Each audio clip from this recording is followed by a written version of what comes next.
자, 그럼 정치팀 정상빈 기자와 이번 순방에 대해 좀 더 짚어보겠습니다. 자, 정 기자. 먼저 앞서 보신 그 SNS 메시지요. 이제 누가 사실은 이 시점에서는 이렇게 국이 그려치는 가짜 뉴스 전달했는지 책임도 좀 물어야 될 것 같은데 그래도 그 순간에 좀 아찔하긴 했어요. 네, 사실 회담 불과 몇 시간 전에 올라온 메시지였거든요. 이게 참모들이 굉장히 당황했다고 합니다. 또 이재명 대통령도 회담이 끝나고 나서 위협적인 SNS였다 이렇게 말하기도 했습니다. 앞에 보셨듯이 메시지 직후에 이뤄진 강훈식 비서실장 그리고 수지 와이스 비서실장의 회동이 오해를 푸는 데 큰 역할을 했습니다. 와이스 실장은 트럼프 대통령이 이 수시로 의견을 구할 정도로 신뢰하는 인물이라는데요. 강 실장이 이례적으로 대통령과 함께 한국을 비우면서 구축한 이 실장 한라인이 이번에 통했습니다.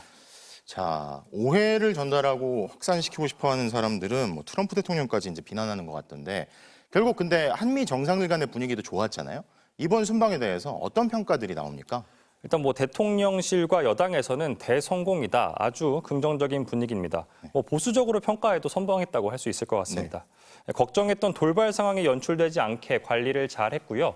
임기 초반에 트럼프 미국 대통령과의 관계를 웃으면서 시작했다는 데에도 의의가 있습니다. 한미 동맹이 우리 외교 정책의 중심이고 또 트럼프 대통령이 관세 카드로 국제 통상 질서가 재편되는 상황이거든요.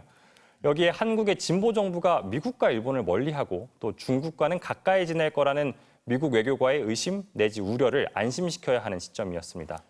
이재명 대통령은 미국으로 향하기 전에 일본에서 먼저 정상회담을 했습니다. 또 비판을 감수하면서 과거사 문제를 공개적으로 제기하진 않았는데요. 바로 이 점을 지렛대 삼아서 트럼프의 우려를 불식하고 관계는 돈독하게 다지는 전략이 성공적이었습니다. 여론도 좀 긍정적입니다. 리얼미터 조사 결과 응답자의 60%가 회담에서 성과가 있었다고 답을 했고요. 잘했다는 반응도 50%를 넘었습니다. 자, 하지만 한 번 만난 걸로 모든 걸 해결할 수는 없잖아요. 앞으로 또 남은 과제들이 있겠죠. 네, 그렇습니다. 일단 이번에 한미 정상이 공동 합의문이나 선언문 이런 건 내지 않았습니다. 한미 협력의 큰 틀, 방향은 두 정상이 확인을 했지만 진짜 협상은 이제부터라고 할 수가 있는 건데요. 미국에 대한 투자 펀드를 어떻게 조달을 해서 어디에 투자할 건지, 또 직접 투자 비율은 얼마가 될지 구체화하는 작업이 남았고요. 주한미군의 역할 변화가 거론될 수 있는 한미 동맹의 현대화, 또 국방비 인상 규모 등도 다시 실무 협의부터 해나가야 합니다. 농축산물 시장 추가 개방 요구가 여전하고 또 회담 중에 불쑥 튀어나왔죠. 주한미군 부지 문제도 의도를 파악해야 합니다.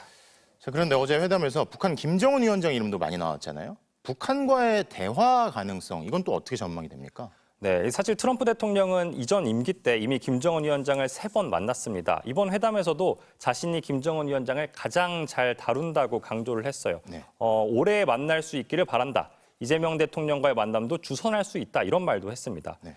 트럼프 대통령이 에이펙 정상회의 참석 의지를 보였고 또 2019년에는 판문점 깜짝 회동이 있었던 만큼 대화 가능성이 열려 있다고 할 수 있는데요.